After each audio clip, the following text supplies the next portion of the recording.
Herkese merhaba. Güneş enerjisiyle çalışan, daha da iyisi güneş ışınlarının geliş açısıyla tetiklenip harekete geçen bir motor yapmaya ne dersiniz? Cevabınız evetse şimdiden iyi seyirler ve iyi eğlenceler dileyerek projeyle sizleri baş başa bırakıyorum.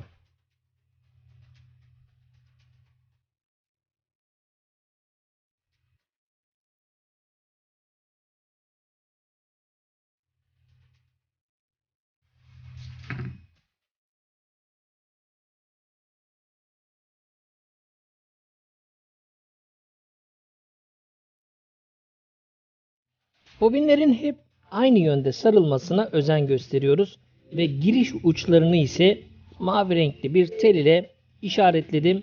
Buralar eksi girişlerimiz olacak.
Bobinlerimizi panelin merkezine gelecek şekilde silikon yardımıyla tutturuyoruz. Ayrıca bobinlerimizin eksi kutbunun panelin eksi kutbuna denk gelmesine özen gösteriyoruz. Bu şekilde sabitleyerek işleme devam ediyorum.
Neodyum mıknatısların bobinin merkezine denk gelmesi için kalemle yapıştıracağım noktayı işaretliyorum. Bu şekilde ölçü alıyorum ve mıknatısları buradaki gövde üzerine silikon ile sabitleyerek işleme devam edeceğim.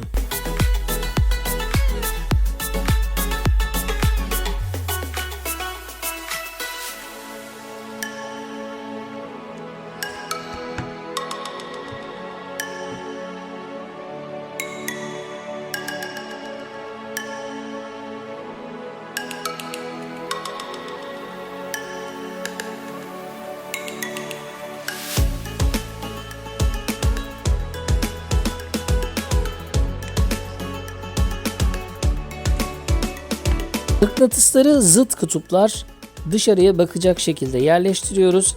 Zaten başka türlü yapıştıramazsınız. Aynı kutuplar birbirine bakarsa gövde etrafında birbirini itecektir. Yani bu şekilde yapıştırma işlemini tamamlıyoruz.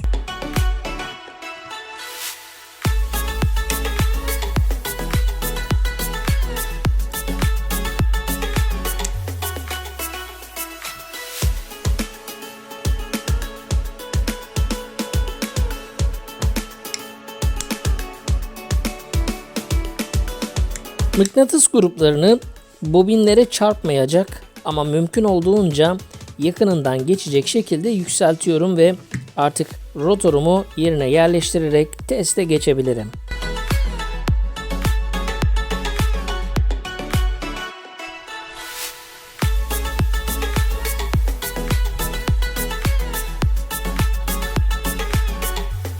Rotorumuzu yerine yerleştiriyoruz ve güneş ışığını alır almaz dönmeye başlıyor. Artık güneş hangi açıdan gelirse gelsin motorumuz çalışmaya devam edecektir. Oldukça eğlenceli bir proje olduğunu belirtmem lazım. Işığı kestiğimde ise motorun yavaşladığını ve artık durmaya başladığını görebilirsiniz. Işığı tekrar motora bıraktığımızda gördüğünüz gibi çalışıyor.